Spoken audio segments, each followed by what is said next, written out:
शास्त्री जी, रक्षाबंधन का त्यौहार है, क्या क्या सावधानियां हैं, क्या मुहूर्त है, इसके बारे में बताएं। आशीष जी, पहले तो मैं आपका स्वागत करता हूं कि आपने आम जनता के हित के लिए बहुत ही अच्छा प्रश्न किया है। मैं तो पहले ये कहूँगा कि या कुंदेन्दु तुषारहार धवला, या शुभ्र वस्त्रावृता, या वीणावरदंड मंडित करा, या श्वेत पद्मासना, या ब्रह्माच्युत शंकर प्रभृतिर्देवे सदा वंदिता, सा मां पातु सरस्वती भगवती निशेष जाट्यापहा।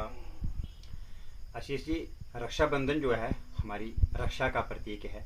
हमारे शास्त्रों में रक्षाबंधन का बहुत ही महत्व है। सभी जानते हैं कि इस दिन जो है श्रावणी उपाकर्म किया जाता है, और श्रावणी उपाकर्म जो होता है बहुत ही उसका अपना महत्व है।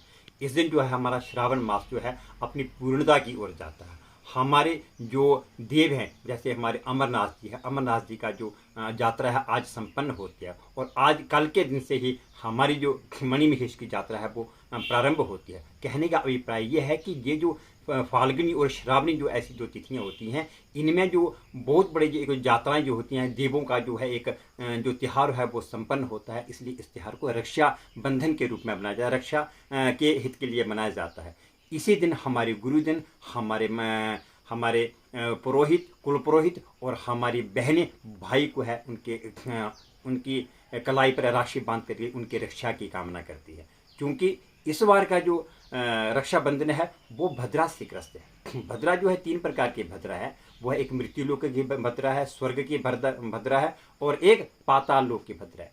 इस बार जो भद्रा आ रही है, हमारी जो पूर्णमासी है वो प्रातः काल से प्रारंभ हो रही है 10 बजे के बाद, और ठीक उसी समय से 10:59 पे भद्रा भी प्रारंभ हो रही है। और भद्रा जो है वो मृत्युकाल की भद्रा है, इसलिए मृत्युकाल की भद्रा में सारे काम जो है वो मना किए गए हैं। कहा जाता है कि जो रावण की जो बहन थी शूर्पणखा जिसका नाम था, उसने भद्रा काल में अपने भाइयों को राखी बंधवाई थी, जिससे क्या हुआ था कि वो जो तीनों भाई थे दूसरी राखी थी नहीं देखी थी, और उसने तीनों भाइयों का भले वो भगवान राम के हाथों उनका सफाया हुआ, मगर उसमें ये भी कहा था कि शूर्पणखा में मुहूर्त का विचार न करके वो राखी बंधवाई थी और भाइयों का विनाश हुआ था।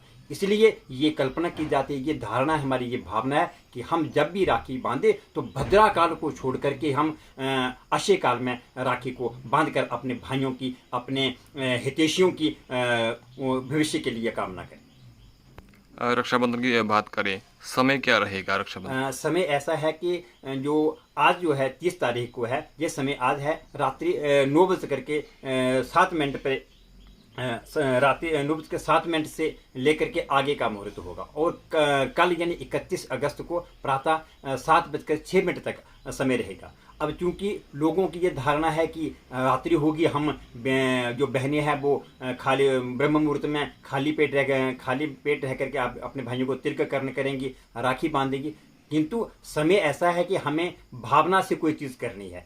उसमें ये नहीं कहा जा सकता है कि हम बिना खाई किसी को देंगे। अगर आपके मन में श्रद्धा है, भाव है, तो आप वैसे भी अपने भाइयों को राखी बंधवा करके उनके उज्जवल भविष्य की कामना करें। क्योंकि रात को 2 तिथियां मनाई जाती हैं, एक तो हमारी दीपावली जो होती है बही रात को मनाई जाती है, या तो हम शिवरात्रि को रात में मनाते हैं। तो यो समय है 11 बजे से पहले हम भाइयों के कलाई पे राखी बांध सकते हैं। और दूसरी बात, प्रातःकाल जो है 7:06 से पहले हम बहनें जो है अपने भाइयों को राखी बांध सकते हैं।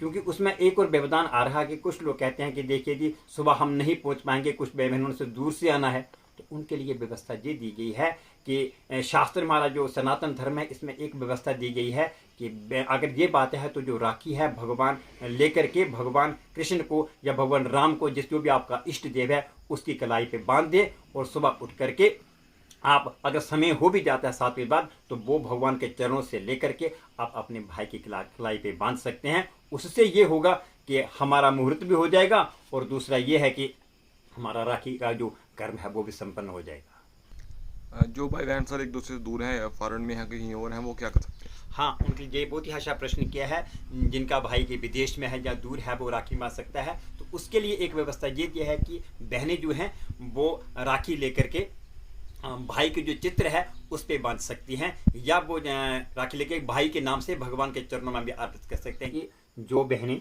अपने भाइयों को राखी नहीं बंधवा सकते हैं, जिनके भाई विदेश में हैं या दूर हैं, तो वो क्या करें, वो एक राखी लेकर के भाई के चित्र के साथ लगा करके वो भगवान के चरणों में रखें और ये कहें कि भगवान मेरा भाई यहाँ पे नहीं है, मैं उसके प्रति ये जो राखी है वे भेज देना। आप मेरे भाई को ये प्यार का बंधन, भावनाओं का बंधन, नेह का बंधन जो है वो उस तक संप्रेषित कर रहे हैं। जैसे हम भगवान को मानते हैं तो भगवान के भी आगे प्रार्थना की जाती है, क्योंकि आत्मा और हम आत्मा है, वो परमात्मा है, और परमात्मा में आगे की आत्मा के लिए कोई बात कही गई तो वो हमेशा ही सफल होती है, वो भावना की बात है। तो ऐसा कर सकते हैं और भाई के प्रति वो संप्रेषित कर सकते हैं, यही है। और रही बात राखी की, तो राखी एक ऐसा त्यौहार है जो कि मैं भारतवर्ष की आत्मा में बसता है, रक्षा का प्रतीक है। आज आप किसी की बहन नहीं है तो वह ब्राह्मण से राखी बंधवा सकता है, किसी गैर से राखी बंधवा सकता है। और भाई तो दिल में होता है, भावना तो दिल में होती है, क्योंकि आप किसी को भी राखी देकर के उसको भाई बना करके अपनी रक्षा की कामना कर सकते हैं। ये भारतवर्ष है, यहाँ जो विदेशी भी आकर के तरसते हैं और वो भी राखी का त्यौहार बड़ी